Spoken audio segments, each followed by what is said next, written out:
Hello friends. Today we're here at Little's Haircut Factory. We are doing a simple basic Dutch braid. So you can see the Dutch braid sits on top of the hair as opposed to a French braid that sits inside of the hair. So this is a great video to watch if you struggle with the Dutch braid. Very basic. This is not learning how to do anything spectacular, just to get down your simple Dutch braid. See you guys in just a second.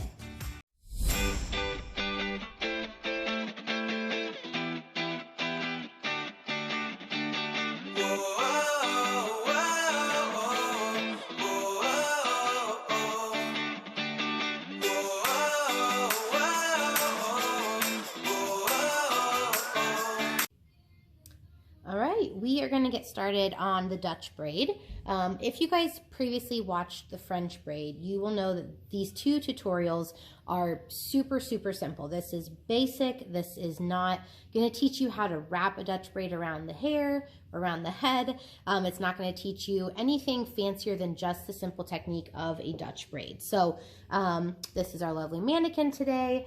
I've already parted her hair. I would only work with half the head. It's too much to start learning up here and trying to pull all the hair from all different sides. So just work with one little spot.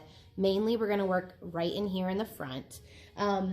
Things you may need, obviously a brush. Make sure your mannequin's hair or your model's hair is nice and brushed.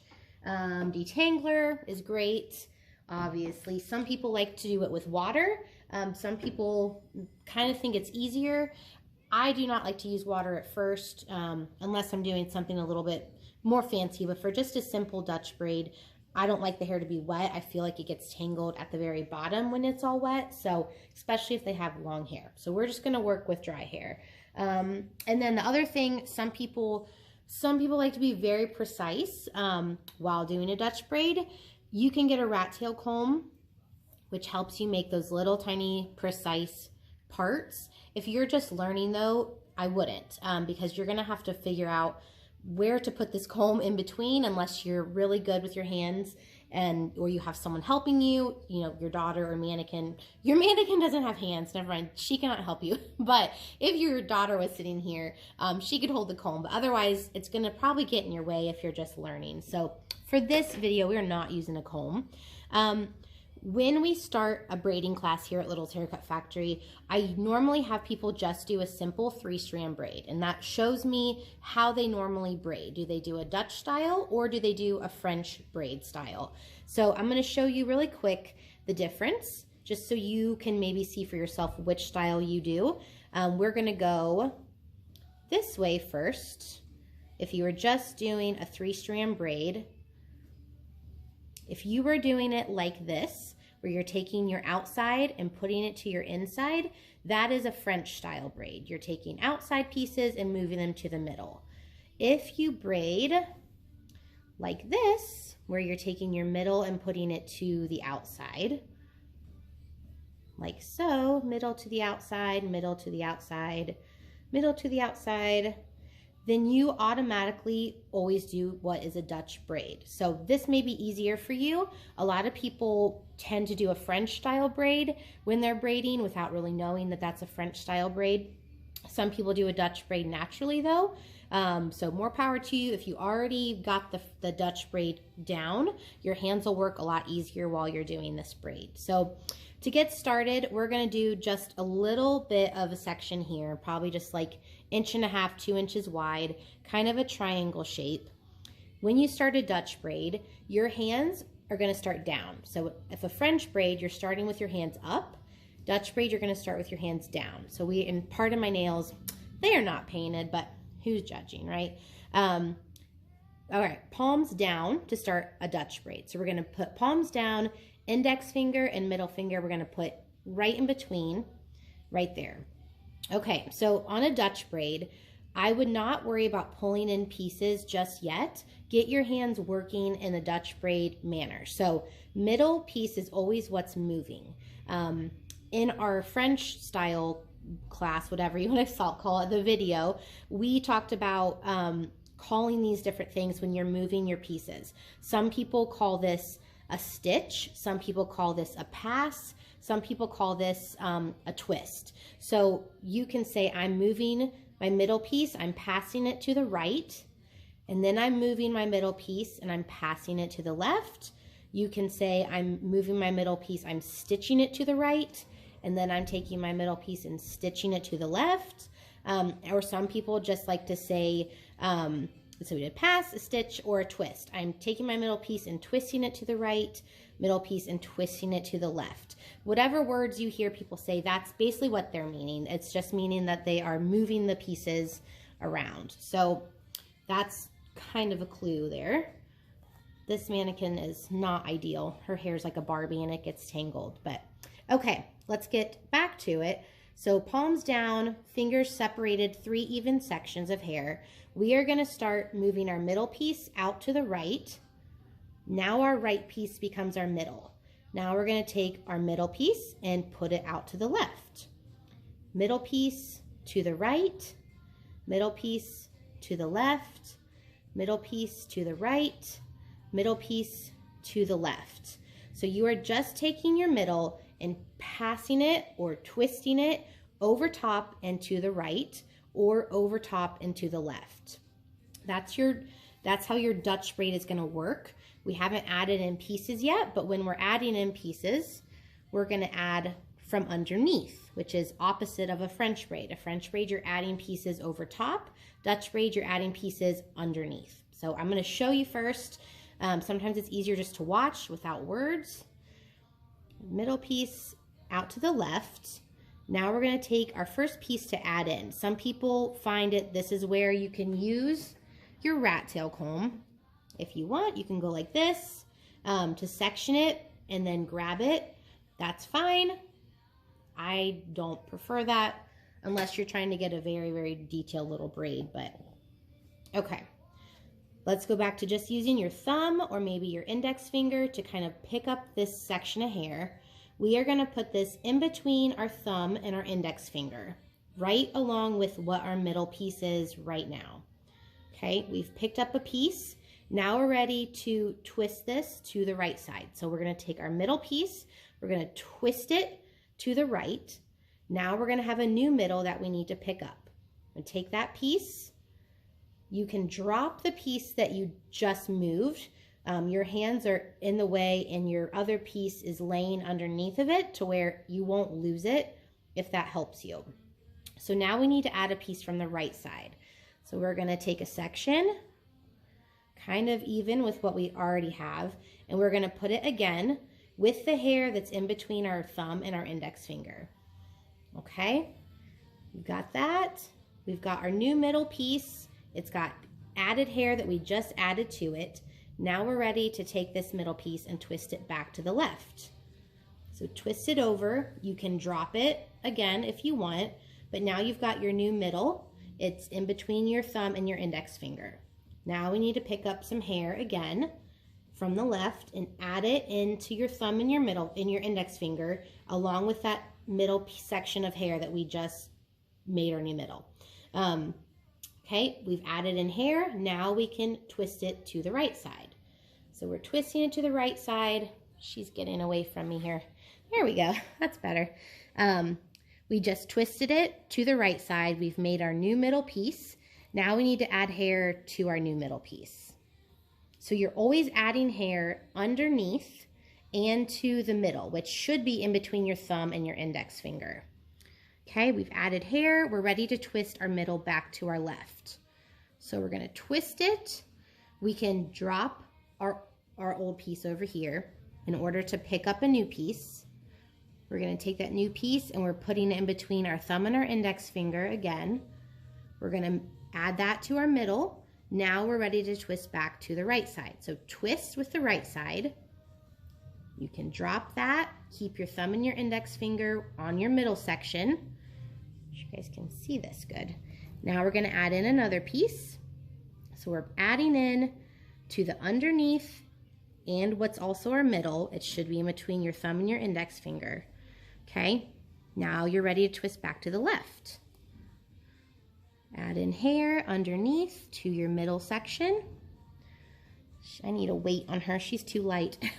Okay, middle piece, we added hair. We're ready to twist it back to our right side. Add in hair. Now we're ready to twist it back to the left side. Add in hair from underneath. Now we're ready to twist it back to the right side. Add in hair from underneath. Ready to twist it back to the left side. Add in hair, twist it back.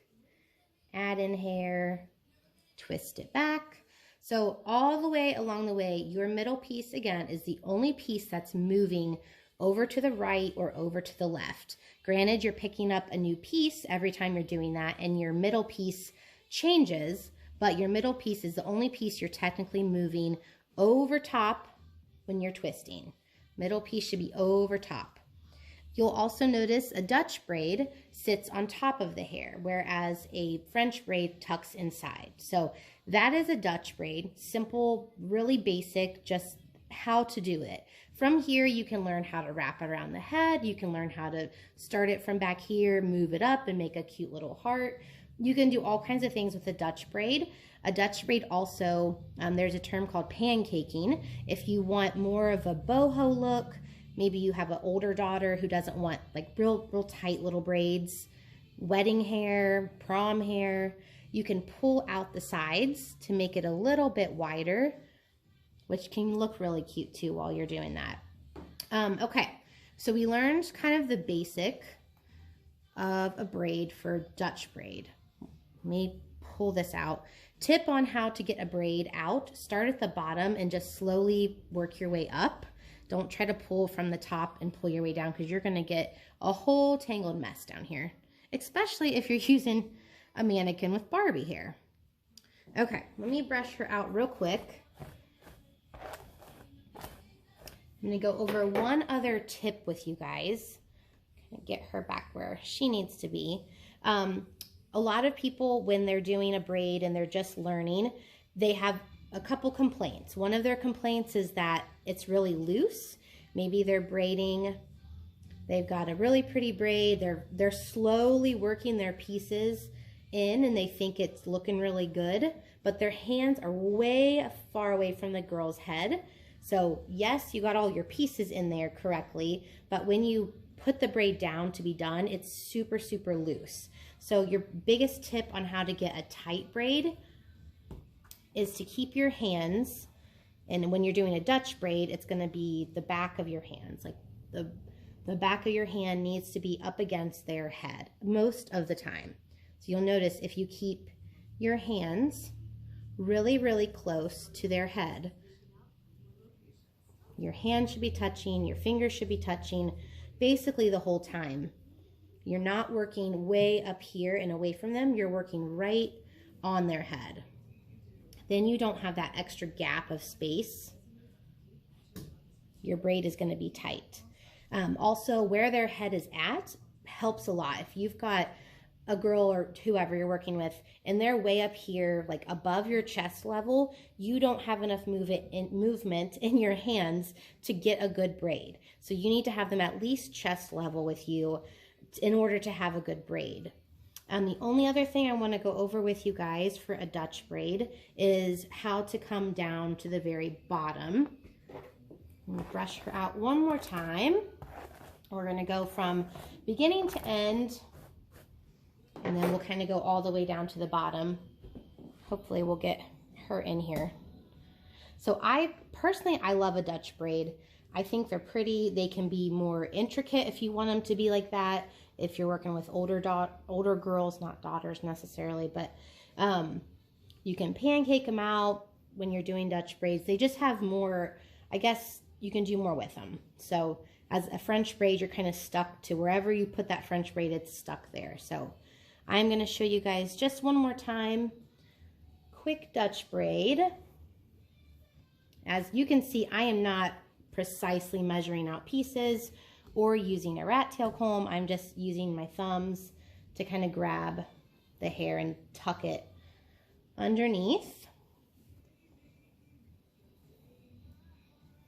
She is not she is not a good mannequin. I have to put my foot there. Okay, see if that will work.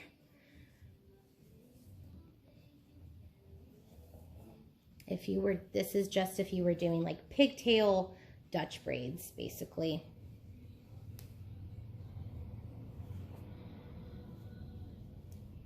Okay, little girls that come into our salon often ask for Elsa hair, and all we do for Elsa hair is wrap a Dutch braid all the way around and then wrap the other braid through the bottom over there and then kind of pancake it out. They just love that, but it's not really Elsa, but they call it Elsa. We call it Elsa, I guess. They like it though, and it's pretty simple. Once you get the movement down, you're pretty good. You can do a lot with a Dutch braid or a French braid, but I like a Dutch braid best. Okay, so we are right here at the very back of her neck. This is where you want to have your model, whoever you're using, look down. If they're looking up and you're trying to get this stuff tight, it's not going to work because, again, your hands are going to be really far away from their head. So have them look down as far as they can, and then continue and keep your hands really, really close to the back of their head. Okay. Then obviously you can just finish off with a Dutch braid all the way down to the bottom. She's got long hair. We're going to end it right there. And there you go. There is your Dutch braid.